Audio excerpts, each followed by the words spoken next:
नमस्कार।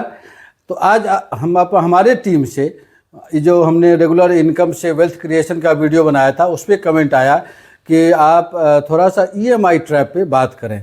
तो EMI trap है क्या?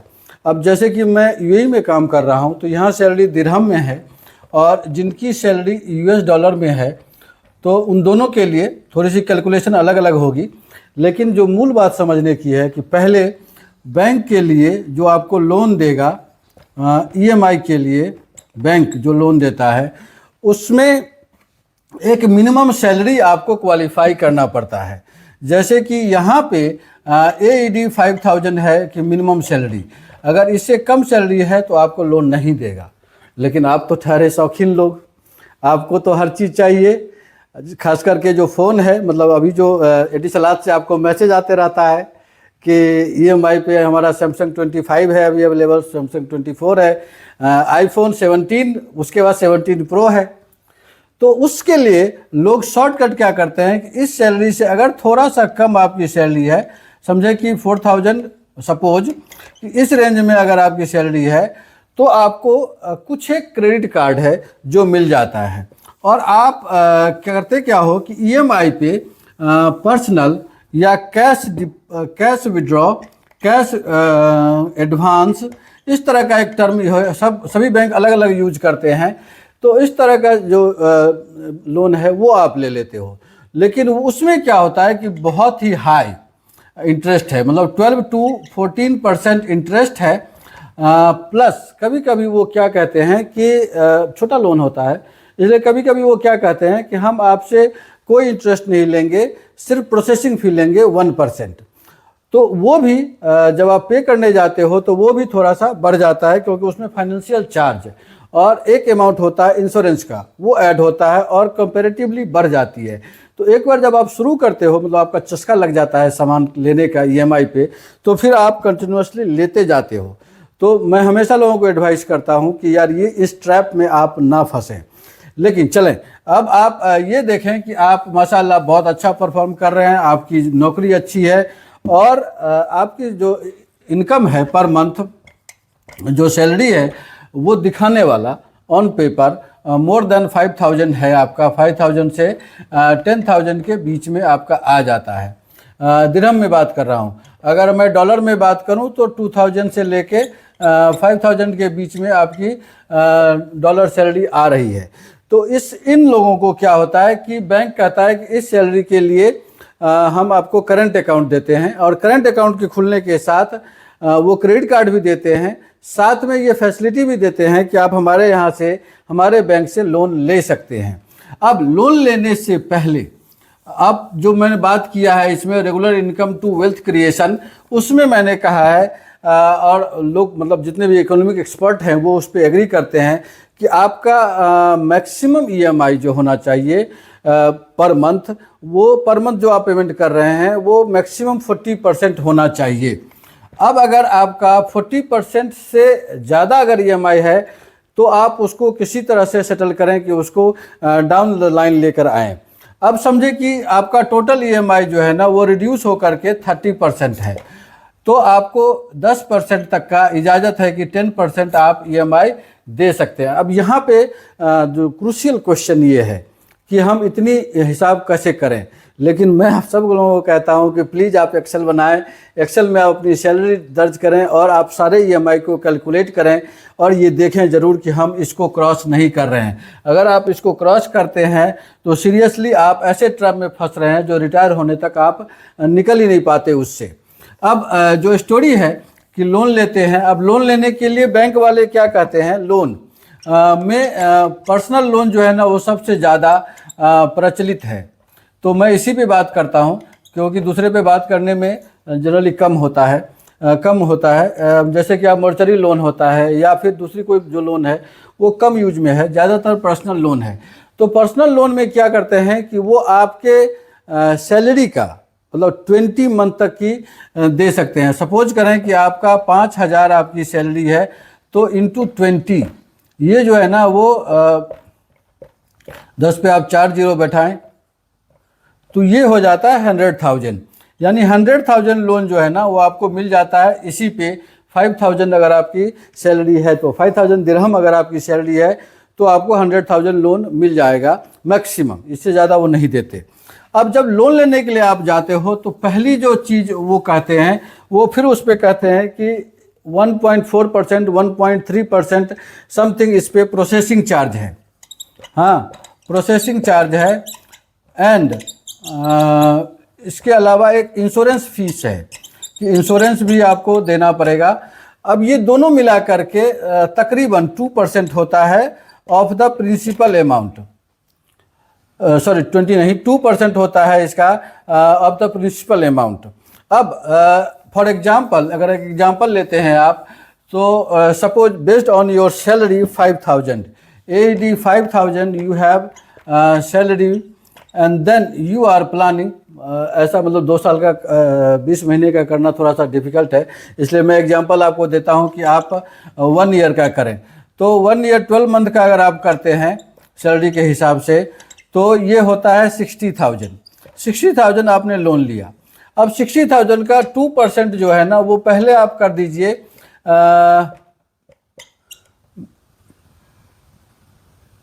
इसमें अगर 100 से करते हैं तो ये 2 जीरो कट जाता है और 1200 जो है ना ये आपका इनिशियल एक्सपेंस हो जाता है। अब ये बढ़ के हो गया आपको 1200, मतलब 1200 आपका ये है, 1200 आपका समझो कि इसमें प्रोसेसिंग एंड प्लस इंश्योरेंस है, इंश्योरेंस है। अब ये हो गया 61,200। इसके अलावा अब इस पे यहाँ पे जनरली जो पर्सनल लोन है उस पे 5 to 6% का के बीच में ही होता है। हालांकि जब बैक इन द कंट्री आप जाते हैं, इंडिया में कुछ 12-13% है या मिनिमम 8% है, लेकिन 12 से 13% जनरली है, तो उसमें थोड़ा ज़्यादा हो जाता है। लेकिन हम यहाँ पे हम बात कर रहे हैं तो 5% अगर आप देते हैं तो आपका समझे कि पर ईयर जो आपकी सैलरी है वो आपको 60 का 5% अगर आप करते हैं तो 3,000 हो जाता है पर ईयर आपका इंटरेस्ट। अब ये जो इंटरेस्ट है यानी आपको जब कैलकुलेट करते हैं 60,000 को कि आप कितने साल में इसको पे करेंगे, तो यकीनन जो ये 60,000 होगा आप ऐसे सोचेंगे कि मैक्सिमम 5,000 में आप कितना दे सकते हैं, यानी 5,000 का 40% ही मैक्सिमम आप दे सकते हैं। तो अब यहाँ पे बैंक वाला पूछता है कितने महीने के लिए आपको चाहिए, और उस टाइम में आप ऐसा कहते हैं 1 साल, 2 साल, 3 साल, तो वहाँ पे एक कैलकुलेशन आपको ज़रूर करना है कि मैक्सिमम हम इतना ही दे सकते हैं, यानी 5,000 का 40% जो है ना वो 2,000 ही होता है। अब 2,000 का जो फिगर है इसको लेने के लिए आप करेंगे क्या कि 2,000 इंटू 12 अगर आप करते हैं तो ये 24,000 होता है।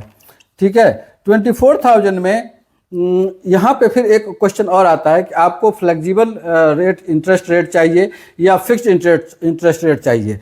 अब फिक्स्ड और फ्लेक्सिबल क्या है ये ज़रा समझ लीजिए कि फिक्स्ड एंड फ्लेक्सिबल जो इंटरेस्ट रेट है उसमें यह है कि जो गवर्निंग बॉडी है पैसे के मामले में, फिक्स्ड एंड फ्लेक्सिबल, इसमें जो गवर्निंग बॉडी है वो नहीं रोल प्ले करता है। यानी जब आप लोन लेते हैं उस टाइम में अगर फिक्स कर दिया उन्होंने 5%, 5.2%, 5.5%, तो ये आपको अप टू द एंड आपको ये चलेगा। दूसरा फ्लेक्सिबल किया तो जैसे यहाँ पे सेंट्रल बैंक है, इंडिया में रिजर्व बैंक ऑफ इंडिया है, दूसरी जगह पे डिफरेंट बैंक है, लेकिन जो गवर्निंग बैंक है वो रेपो रेट एक डिसाइड करता है कि बैंक को, रेपो रेट का मतलब ये होता है कि जो बैंक है वो कितने % पे लोन लेता है या वो कितने % पे गवर्नमेंट को लोन देता है, तो वो रेपो रेट है जो बहुत चलता है। तो रेपो रेट के बढ़ने और घटने से आपकी EMI बढ़ती घटती है।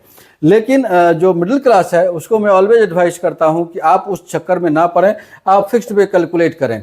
तो समझें कि हम 5% को अगर हम कर लेते हैं यहाँ पे या 6% कर लेते हैं मैक्सिमम, इससे ज़्यादा तो नहीं होता है, तो 6% आप कर लेते हैं। अब आपने 60,000 का लोन लिया, 60,000 का लोन लिया और इसका 6% आपने किया, तो ये 6% जो है वो 3,600 होता है, 3,600। और आपको याद होगा कि जो हमने थोड़ी देर पहले बताया था कि प्रोसेसिंग फीस जो है ना वो मिला करके होता है 12,000, यानी 2% होता है, यानी 1,200 होता है। तो ये यहाँ पे दोनों को अगर आप जोड़ देते हैं तो 4,800 होता है। बस आपको ये देखने में बहुत ही ईजी लगता है और आप इस तरह के लोन में चले जाते हो। लेकिन जब आप ये लोन लेते हो, अब 60,000 के लोन में ये आप जोड़ दें, 60,000 के लोन में प्लस आप 4,800 आप करते हो, तो ये तकरीबन 65,000 होता है, जिसको कि आपके इनकम के हिसाब से, अगर आपका 5,000 सैलरी है तो आप 2,000 दे सकते हैं मैक्सिमम। तो 2,000 के हिसाब से ये 3 साल में आप पे कर पाएंगे ओवरऑल। अब 3 साल का हिसाब यही है कि ये जो आपका आ रहा है 3,600 1 ईयर का, ये हो जाएगा आपको इंटू 3 अगर आप करते हैं तो 18 9 10, तो ये हो जाएगा आपको 10,800। सो इट 4,800 जो आप यहाँ जोड़ रहे हैं, उसकी जगह पे आपको जोड़ना पड़ेगा 1,200 प्लस 10,800। अब ये कैलकुलेशन है, ये चीज़ों को लोग जो है ना वो जनरली अवॉइड करते हैं उस टाइम पे, क्योंकि वो देखते हैं कि अरे EMI इतना आ रहा है, इतना में हम जोड़ लेते हैं। अब ये 70,000 ये हो गया, 72,000 ये जनरली हो जाता है आपका। अब ये 72,000 को अगर 3 साल में आप डिवाइड करते हैं, 3 साल का मतलब है कि 36,000, 36 मंथ में, 36 मंथ में करते हैं तो आपका EMI 2,000 आता है। अब यहाँ पे क्या है, एक जो ट्रिक यहाँ पे है, जो EMI ट्रैप हम कहते हैं, उसमें वो क्या करते हैं कि ये जो मनी है, यानी ये जो 12,000 है, वो पहले ले लेते हैं। यानी जब आपका EMI शुरू होगा, यानी जैसे 3 साल का मैं कह रहा हूँ, तो 3 साल में आपको ये भी किया जाता है कि जब आप बैंक लोन लेते हैं, हाँ, तो आपको वो पूछते हैं कि आपका EMI कब शुरू करना है। यानी आपको 2 मंथ या 3 मंथ का वो छूट देते हैं। वो कहते हैं कि 2-3 महीने के बाद से हम आपका EMI स्टार्ट करते हैं। ये जितना आप देर से करते हैं वो उतना उधर प्लस होते जाता है। लेकिन माशाअल्लाह आप होशियार हैं, आप ये कहेंगे 2-3 महीना हम वेस्ट नहीं करेंगे, हमारी अगले महीने से आप कर लो। अगर आप अगले महीने से करते हो तो फिर तो आपको 2,000 में गुजारा, 2,000 का PMI बनता है। लेकिन जैसे जैसे मंथ आप बढ़ाते जाते हो कि हमको 3 महीने का छूट दीजिए, तो वो 3 महीने में फिर ये बढ़ जाएगा। और जब आप पे करना शुरू करते हो तो पहला महीना यानी जो हमने अभी कैलकुलेट किया है कि 10,000 12,000 किया, 10,800 प्लस 1,200, तो ये जो 12,000 है ये आपको पहले पे करते हैं। यानी प्रिंसिपल अमाउंट ये टच नहीं होता। यानी अगर आप 6 मंथ के बाद, अगर आप समझो कि 6 मंथ के बाद अगर आप क्लोज करते हो, तो ये जो 12 महीना है, ये जो 2,000 करके है, तो ये 6 महीने में आपको सिर्फ इतना ही होगा। ये 3 महीना हो गया, ये 4 हो गया, ये 5 हो गया और ये 6 हो गया। ये 6 महीना जो आपका है, ये 100% आप पहले इंटरेस्ट देने में करते हो। अब आप समझो कि आपकी नौकरी में तरक्की होती है, ज़्यादा सैलरी हो जाती है और आप चाहते हो कि इस लोन को हम सेटल कर लें। अगर आप लोन सेटल करने के लिए जाते हो तो एट द सेम टाइम 1% वो क्या कहते हैं कि अर्ली सेटलमेंट चार्ज। अब ये 12,000 तो आपका इंटरेस्ट था ही, जो कि आप अभी पे किए हो। अगर आप समझो कि 6 महीने या साल भर के बाद जाते हो कि यार लोन सेटलमेंट करना है, तो 1% उसमें अर्ली सेटलमेंट चार्ज है। इसके अलावा अभी तक आपको जो है ना, आपने जितना भी पे किया है वो सिर्फ इंटरेस्ट पे हुआ है। यानी उसमें ये कहीं भी नहीं वो बताते कि आपका प्रिंसिपल अमाउंट अभी तक टच हुआ है। तो 1% इसके साथ, यानी अभी तक जो आपने दिया है उसके अलावा 1% आपको और देना है।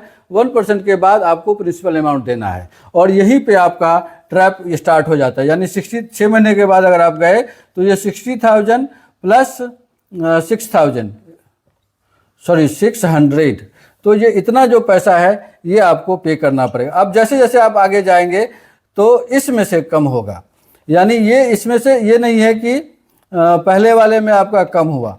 तो इसलिए लोगों को मैं हमेशा एडवाइस करता हूं कि लोन जो है ना, आप एसेट पे हमेशा लें। जैसे कि आप लैंड खरीदने के लिए जाते हैं या ऐसे कुछ छोटे मोटे चीज़ों में आप जाते हैं, तो वो नहीं करने जाएं। वो जो लग्जरी चीज़ होती है उसमें नहीं दें। लोन जो है ना वो हमेशा प्रिफर करें आप एसेट क्लास के लिए। जैसे कि मैं ये कहता हूँ कि जैसे किसी को लैंड लेना है या हाउस लेना है, यानी इन सब की जो प्रॉपर्टी है ये थोड़ा सा बढ़ता है, इसकी वैल्यू थोड़ी सी बढ़ती है, थोड़ी कम नहीं होती। और कभी कभी फ्लैट का वैल्यू कम होता है, बट फिर भी आप हाउस के लिए ले सकते हैं, लोन के लिए भी ले सकते हैं, या सिक्योरिटीज और बॉन्ड में आपको इन्वेस्ट करना है तो वो भी बढ़ता है, सिक्योरिटीज और बॉन्ड्स में भी होता है, तो वो आप बढ़ते हैं। लेकिन फॉर स्टेटस मेंटेन ईएमआई वाली जो चक्कर है उसमें नहीं फंसने की सलाह दी जाती है। बाकी अगर इससे रिलेटेड कोई और क्वेश्चन हो तो आप इस पर कमेंट करें। मैं अपने बैंक एक्सपर्ट से, जैसे कि अब ये लोन पे वीडियो बनाना था तो मैंने कल फ़ोन किया था बैंक वालों को और उनको कहा था कि मुझे 100,000 लोन चाहिए, तो क्या क्या करना पड़ेगा। तो पहले तो उन्होंने बड़ी पंचायत लगाई कि ये सर्टिफिकेट चाहिए, ये स्टेटमेंट चाहिए, इसका गारंटी चाहिए, उसका गारंटी चाहिए। लेकिन मैंने कहा कि वो सब है, मैं यहाँ 20 साल से हूँ, वो सब कुछ है। तो फिर उन्होंने हमें ये स्कीम बताई कि इस तरह से इंटरेस्ट रेट चलेगा। सो आप भी यही केयर करें, और इससे रिलेटेड कोई क्वेश्चन हो तो आप ज़रूर कमेंट करें। मैं बैंक वालों से, बैंक जो लोन दे रहे हैं उन लोगों से पूछ करके फिर उसका जवाब लिखूंगा। That's all, bye bye.